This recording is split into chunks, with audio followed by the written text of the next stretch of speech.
Automated Code Coverage Measurement with Marco Rossignoli.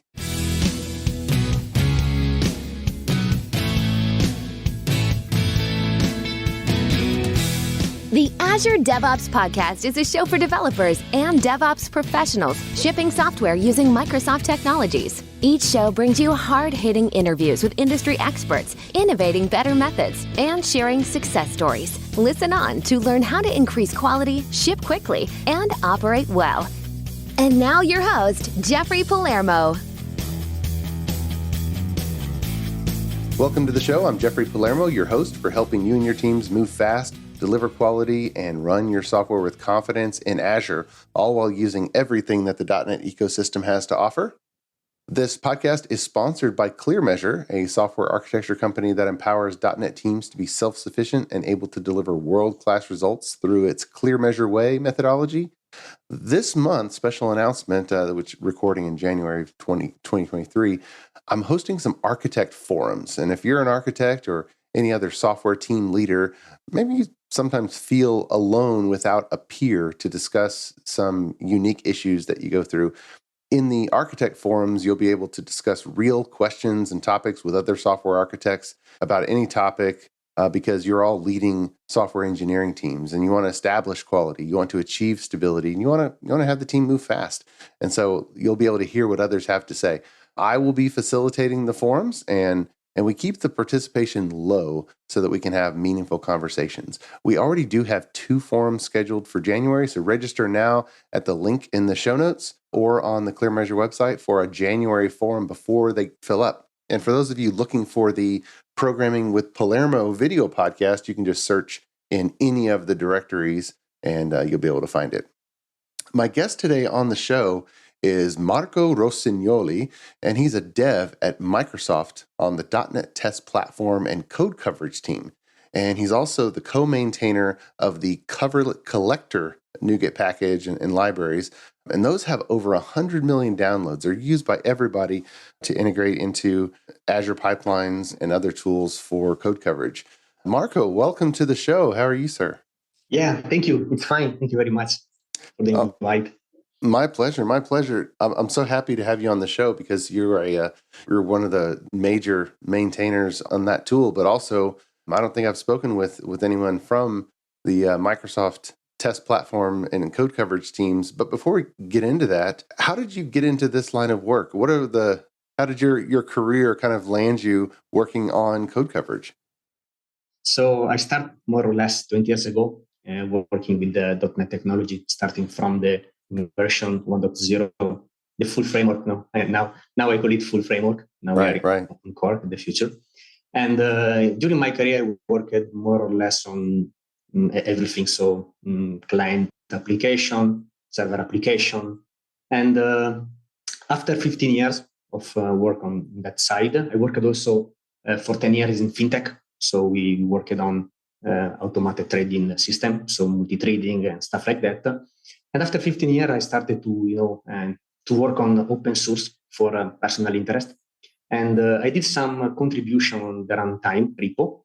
And while I was working there, I saw that this Coverlet was a tool used to do the coverage of the runtime repo code. And I started to be interested in how the coverage is working, because it looks like magic.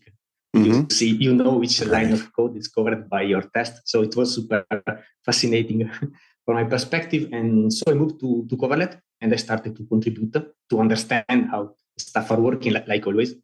And after some time, I got the invite from Tony. Tony is the guy that created Coverlet, the first version. And he asked me, I need some help. I'm alone. The tool is good. It's growing very, very fast, but we need to address a lot of problems. And so I started to work with him. And after a pair of years, now I'm more or less the main maintainer. We are in 3, actually. There are me, Tony, but not a lot at the moment. And there are other 2 guys, Dave Mueller. But you can go to the site and you can check. There is the Dave Mueller and the other guy. Let me say the correct name because I don't want to be not enough polite. Peter, okay. And we are let's say four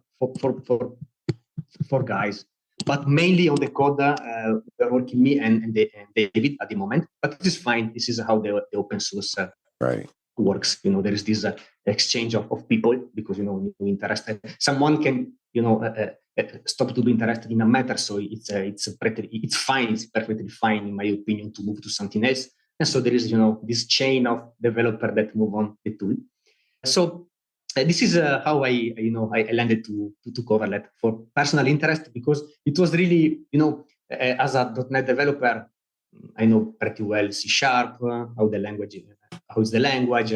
But when you move to, I was fascinated by the fact that how you can understand which line of code you covered by your test. Mm-hmm. And thanks to that, you need to move to the runtime part. So you need to move to IL. You need to understand what is a PDB file, how it's working, what is a CLI spec, because all this information are needed to have that report with that line highlighted because you passed there thanks to your test.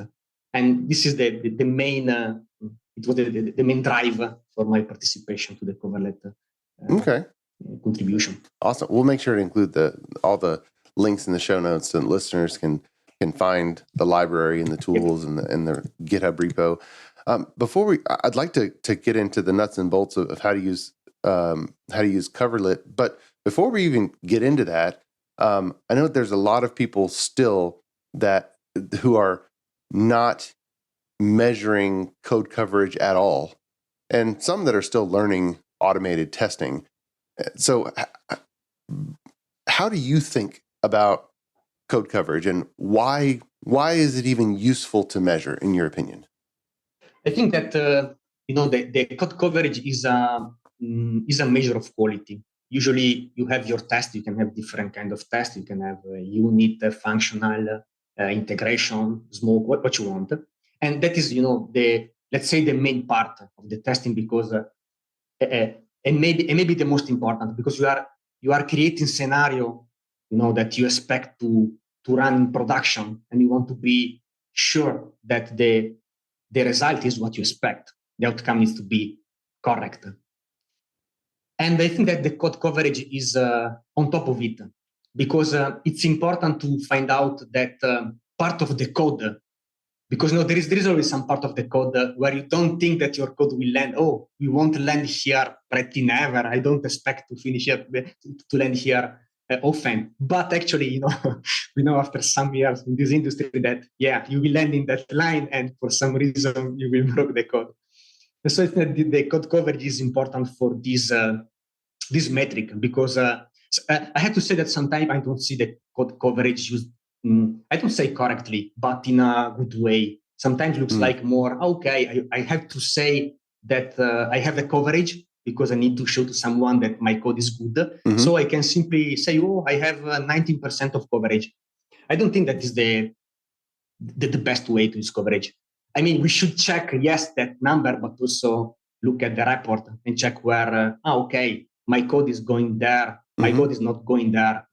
Sometimes it's not easy, I have to say, because, and usually the question that I got often is, how much? 100%, 19, 85, it's hard. Right. I think that ideally it should be 100, but I think it's sometimes not possible, because if you are perfect in the structure of your code, you are able to reach all the if is null through exception, so you can check that error condition. But actually, if you in the above layer, you already check that, it's really hard sometimes to reach that code. So I don't say 100 is ideal, but usually I think that between 85 and 90, it's something that can be good. But the number is not enough. We should also check, because maybe we are not covering one of the most important part of our code. But maybe we want to run more time that line because it's the core of my application, and I'm less interested in other part. So Coverlet is good for this reason, because you can have the accounting of how many times you pass on that line. So it's also good. For instance, I remember when I worked on the runtime, I did some refactoring and I removed some tests. And thanks to the coverage, I discovered, I removed some tests because the comparison between the two reports told me that, I have less, what I did, because it was a complex refactoring, So it was really a good measure to say, no, I need to bring it back, the test that I removed for mistake. So, this is another good way to use test is for regression, to understand that you are removing something and you are not testing like you did in past. Okay, so while you wouldn't advocate for 100% code coverage, it's a good measurement of change. You accidentally reduced the code coverage and you didn't intend to, but it caught you. And so it was useful in that way, trending over time to see that, oh, wait a minute, maybe I'm not going to get to 100%, but whatever it is, I don't want to make a change and accidentally go down. Yeah, it's because usually, for instance, in this case, it was a real case. I remember I was changing the string test. So it's a huge class used everywhere. Right. And I was removing test there. And I remember a sync with the runtime maintainer say, oh, it's strange. We have less coverage than before. I merged 3 files, and it was so complex, the review on UX. And thanks to this, I removed this free test because they were, very thin. They were a wrapper on a wrapper with different input, and we removed some coverage and we bring it back. So it was a huge help to keep the quality higher. Right. Okay. When you are running your tests locally, do you look at your own code coverage numbers on your own workstation, or is that more of a build server level report that you most likely look at? Well, usually the tool that you use on pull request ID are better than local. You can use in local, for instance, report generator is a good open source tool where you can run the coverage, you produce the coverage report, and you can run this tool to have a HTML report that is really clear where the problem. But usually, at least it's personal, but usually I check on pull request because there you run all the tests. And so you can see better, the big picture of the coverage part. And also for the other, because usually you have some review from someone that say, oh, you didn't cover this line. Can you write a test for that? And this is the main place where usually I got also feedback from the team. Okay. Well, let's go over how Coverlet works, because Visual Studio has had different means of measuring code coverage over years past, but this new method, Coverlet, how is it different from the old ones? And just give us a rundown of how it works and how you run it. Yeah, let's say that when we talk about code coverage, at least now I'm talking about managed code, but it's not a lot different for native, because in Microsoft we are shipping also the tool to cover native code. That is slightly different because there is no IL in the middle, so we go directly on the assembler. But let's say that when we talk about code coverage, depends on the runtime. You usually have two types of coverage: static and dynamic. Coverlet is a static instrumental. What it means is that we take the module, we read all the IL, and we insert IL instruction where we think it is useful to have. And after we run the test with this, operation. Actually, it's like to say, okay, using the PDB that give us the mapping between the sequence point, line of code, we can say, okay, in this offset, there is this line. And so we can insert a correct, pointer, to the correct index. And in that way, at the end, we can collect where the code is passed, because it's like to set 1 or 0, to some memory cell that are referring to that sequence point, that are referring to that lines. And so we rewrite the module in the static word. You rewrite the module, you run your test, and at the end you collect this information. And thanks to the PDB, you can say, okay, this is up, this bit is up, so it means that this line was covered. Or how many times, because in Coverlet we have it's an int, so we increase every time we pass through that line. It's an interlocked increment. And this is the static. And in my opinion, it's the easiest way, and it's also, I'd say, more stable. Why? Because when you call the instrument, you know pretty everything. Because there is nothing running. There is no operating system that is doing something. There is no Taloa. It's cold. It's easier. After there is dynamic, and .NET support also dynamic in general. That one is done through a profiler. So what it means is that you have to load a piece of code on the fly, and the runtime callbacks to you, using some callback. In this case, it's native because at the moment the profiler in .NET is native code. Mm-hmm. And you can, before the jitter the code, you can insert your instruction. In that case, it's sometimes faster because if you touch less code, you instrument less. But I say that from my experience, it's not so different. We don't have a huge difference in both type of instrumentation are pretty the same and pretty fast. Mm-hmm. So this is the true way to work. So what we do, it's really, we change the code actually. So, we are inserting a pair of a yellow code to say, okay, pass here.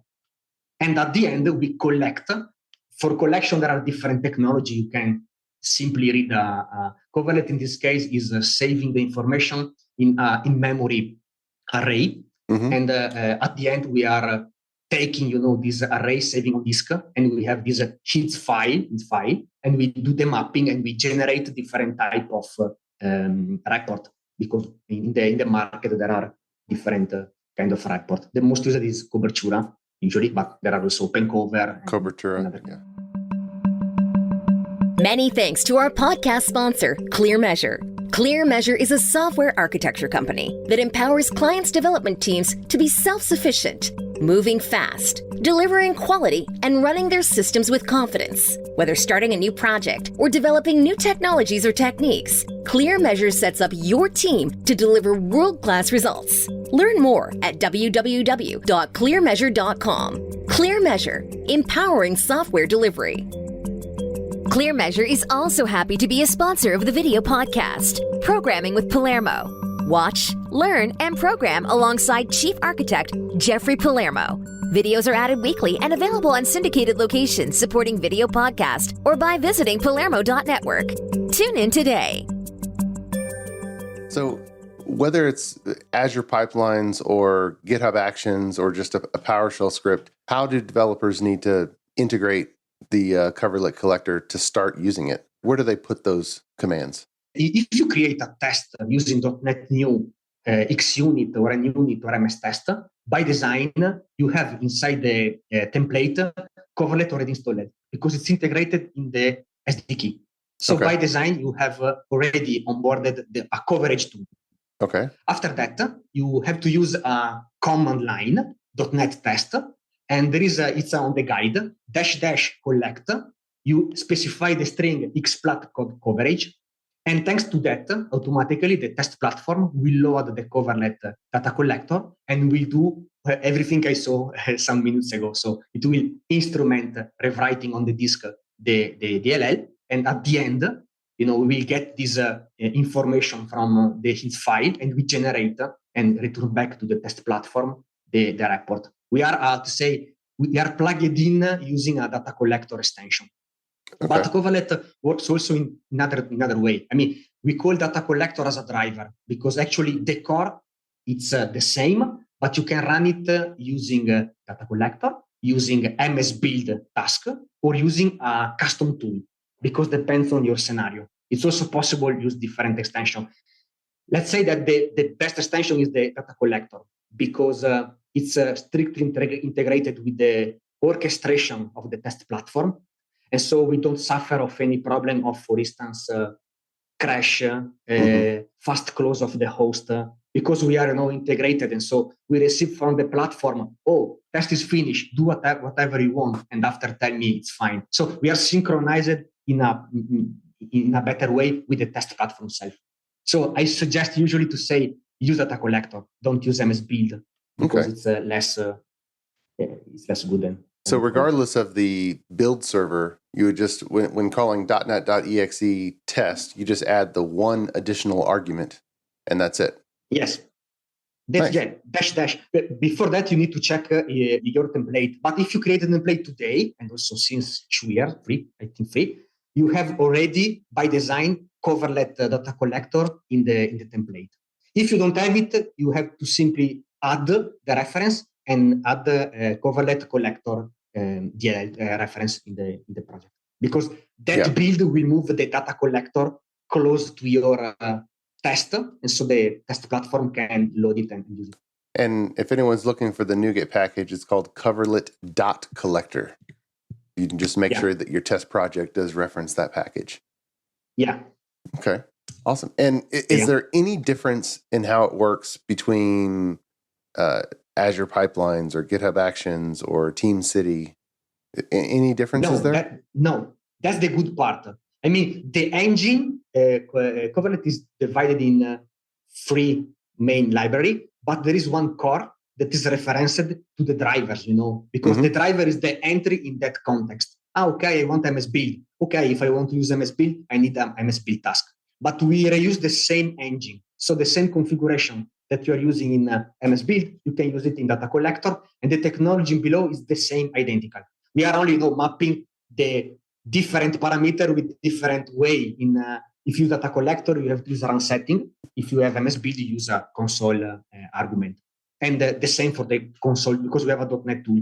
It's only different naming of the parameter, but the engine is the same. So static instrumentation and collect at the end. Okay. In projects that I work on, there always seems to be, and I think there always will be, multiple test suites. And I know at Microsoft, you guys have level 0, level 1, level 2 tests, and so many teams have unit tests. Then a different test suite for integration tests, and then maybe some full system tests that run on a fully deployed instance of the software. So you have multiple test suites running. How does Coverlet support pulling all the results together so that you get the one number of code coverage, or is that possible? At the moment, Coverlet doesn't support the merging, but if you are running, the same suite of tests. So you run .NET test on a solution, okay, we have some configuration that where you can, merge the result between the different DLL. But I'd say that is not huge at the moment. Why? Because to be able to run in that mode, you need to synchronize the access to the file that you are summing up, And so it's not super good. Usually what I advise is to run in parallel.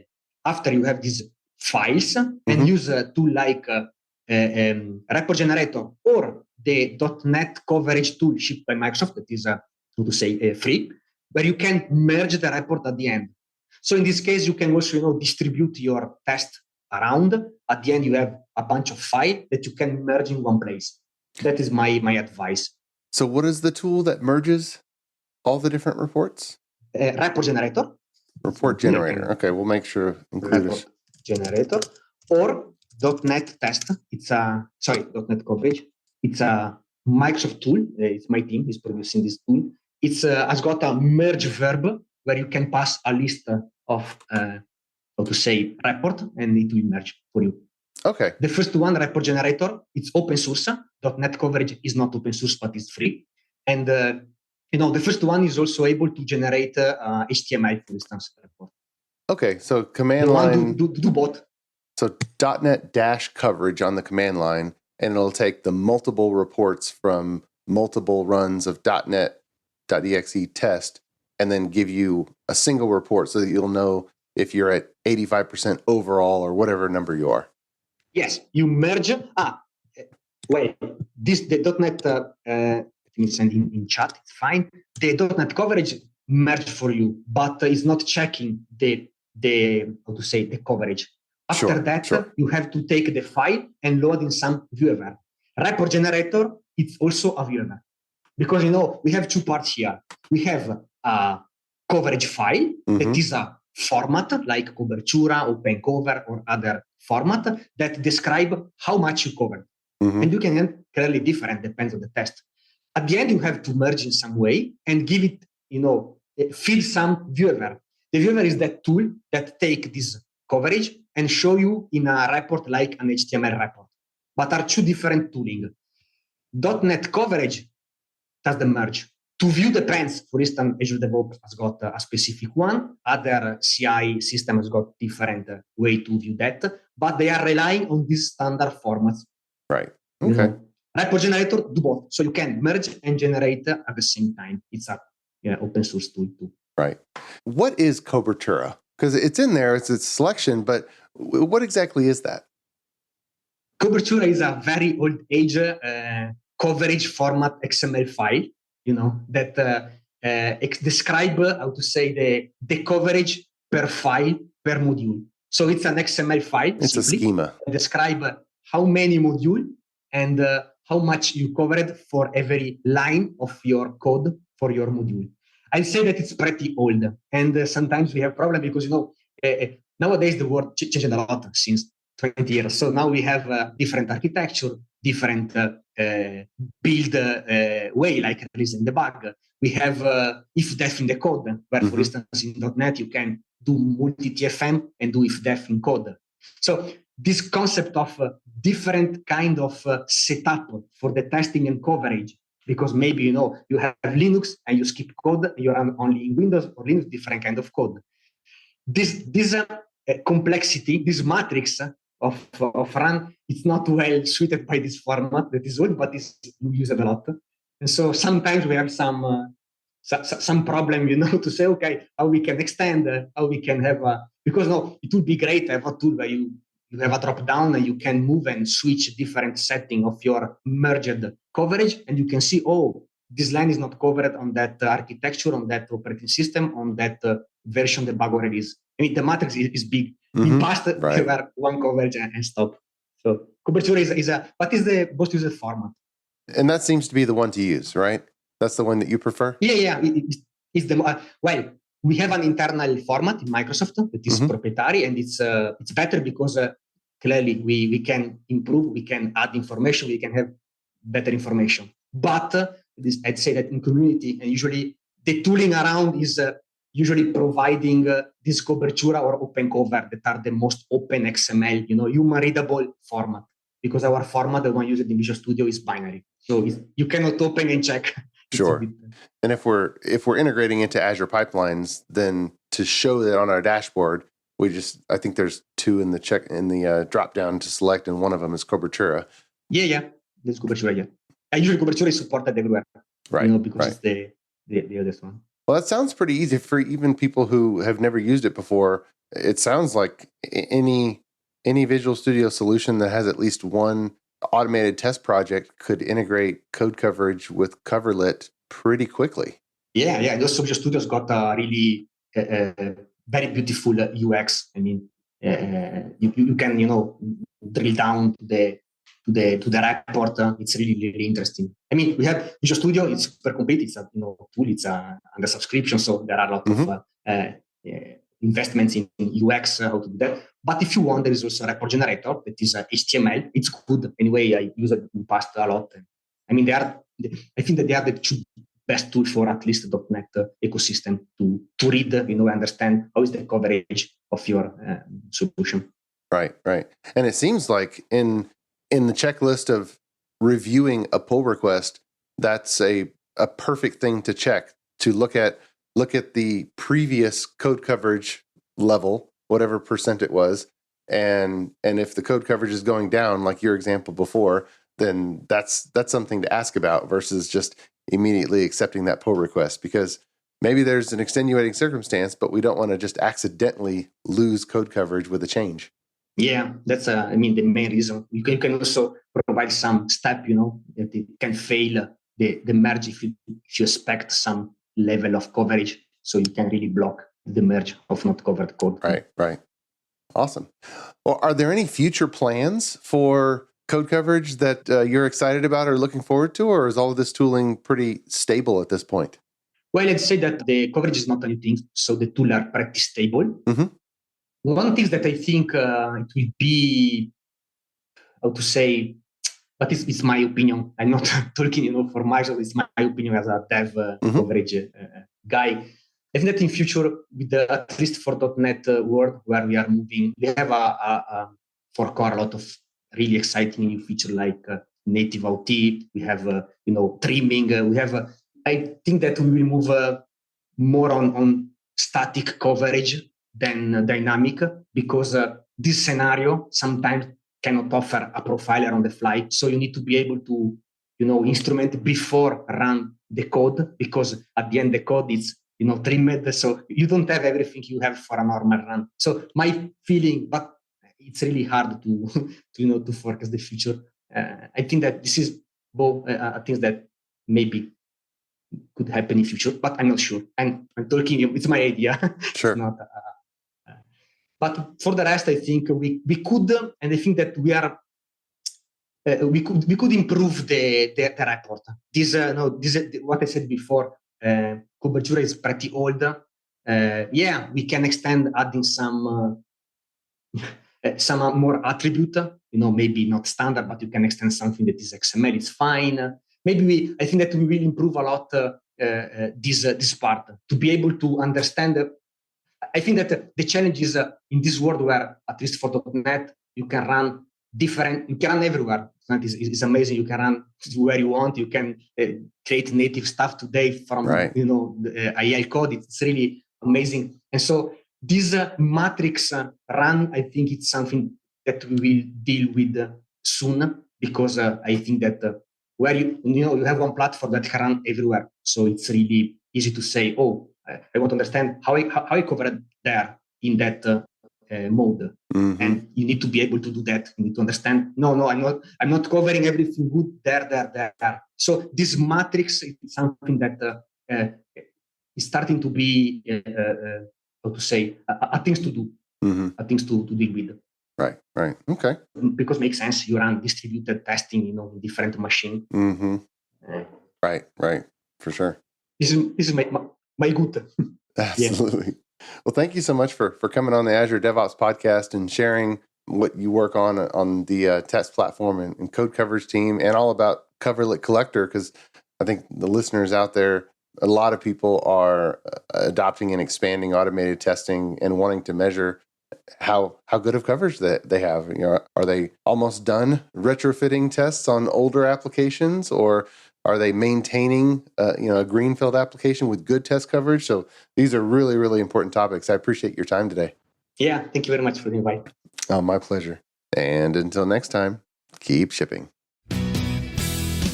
You've been listening to the Azure DevOps Podcast, a show for developers and DevOps professionals shipping software using Microsoft technologies. Go to www.AzureDevOps.Show for show notes and other episodes.